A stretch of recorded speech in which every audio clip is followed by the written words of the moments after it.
ಸಂತೆಬೆನ್ನೂರಿನ ಐತಿಹಾಸಿಕ ಪುಷ್ಕರಣಿಯಲ್ಲಿ 12ನೇ ವಿಶ್ವ ಯೋಗ ದಿನಾಚರಣೆ. ವಿಶ್ವಕ್ಕೆ ಯೋಗವನ್ನ ತೋರಿಸಿಕೊಟ್ಟ ಕೀರ್ತಿ ಪ್ರಧಾನಿ ಮೋದಿಜಿ ಅವರಿಗೆ ಸಲ್ಲುತ್ತದೆ. ಯೋಗದಲ್ಲಿ 12 ಆಸನಗಳಿವೆ. ಇವುಗಳು ನಮಗೆ ಮನಸ್ಸು ಮತ್ತು ಆರೋಗ್ಯವನ್ನ ಶುದ್ಧವಾಗಿ ಇಡುವಂತೆ ಮಾಡುತ್ತವೆ ಎಂದು ತಾಲೂಕು ದೈಹಿಕ ಶಿಕ್ಷಣಾಧಿಕಾರಿ ಸದಾಶಿವಪ್ಪ ಹೇಳಿದರು. ಚನ್ನಗಿರಿ ತಾಲೂಕು ಸಂತೆಬೆನ್ನೂರಿನ ಐತಿಹಾಸಿಕ ಪುಷ್ಕರಣಿಯಲ್ಲಿ ಭಾನುವಾರ ಕೆಪಿಎಸ್ ಶಾಲೆ ಹಾಗೂ ಶ್ರೀ ರಂಗನಾಥ ಪತಂಜಲಿ ಭಾರತ ಸ್ವಾಭಿಮಾನ ಟ್ರಸ್ಟ್ ಸಹಯೋಗದೊಂದಿಗೆ ಏರ್ಪಡಿಸಿದ್ದ 12ನೇ ವಿಶ್ವ ಯೋಗ ದಿನಾಚರಣೆ ಕಾರ್ಯಕ್ರಮಕ್ಕೆ ಚಾಲನೆ ನೀಡಿ ಮಾತನಾಡಿದರು. ಪ್ರತಿದಿನ ಯೋಗವನ್ನ ಮಾಡುವುದರಿಂದ ನಮ್ಮ ದೇಹ ಮತ್ತು ಮನಸ್ಸು ಉತ್ತಮ ಆರೋಗ್ಯವಾಗಿ ಇರುತ್ತದೆ. 196 ಯೋಗ ಸೂತ್ರಗಳು ಇವೆ.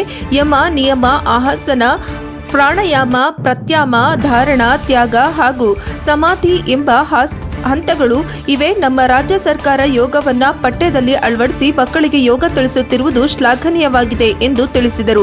ಈ ವೇಳೆ ಪತಂಜಲಿ ಯೋಗಪಟು ರಂಗನಾಥ್ ಹಾಗೂ ದೈಹಿಕ ಶಿಕ್ಷಕರಾದ ಉಸ್ನಾ ನವಾಜ್, ಅಂಜಲಿ ದೇವಿ, ತುಕಾರಾಂ ಅವರು ಮಕ್ಕಳಿಗೆ ಯೋಗ ಹೇಳಿಕೊಟ್ಟರು. ಮುಖ್ಯ ಶಿಕ್ಷಕ ಎಚ್.ಎನ್. ರವಿ, ಪಾಪಯ್ಯ, ತಾಲೂಕು ನಿವೃತ್ತ ನೌಕರರ ಸಂಘದ ಅಧ್ಯಕ್ಷ ಗುಡಾಳ್ ಉಜ್ಜನಪ್ಪ, ನಾಗರಿಕ ಸೇವಾ ಸಮಿತಿ ಅಧ್ಯಕ್ಷ ಹನುಮಂತ ರಾಯಪ್ಪ, ಅಭಿವೃದ್ಧಿ ಸಮಿತಿ ಅಧ್ಯಕ್ಷ ಕಿರಣ್ ಕುಮಾರ್, ಎಂಬಿ ನಾಗರಾಜ್, ದ್ಯಾಮೇಶ್, ವರದಿಗಾರ ಕಿರಣ್, ಮಲ್ಲೇಶ್, ವೀರಭದ್ರಪ್ಪ, ವೀರೇಶ್ ಪ್ರಸಾದ್, ಮಂಜುನಾಥ್ ಉಪಸ್ಥಿತರಿದ್ದರು. ವರದಿ ದೇವರಾಜ್ ಕೆ, ನೆಲ್ಲಿ ಹಂಕಲು, ದಾವಣಗೆರೆ.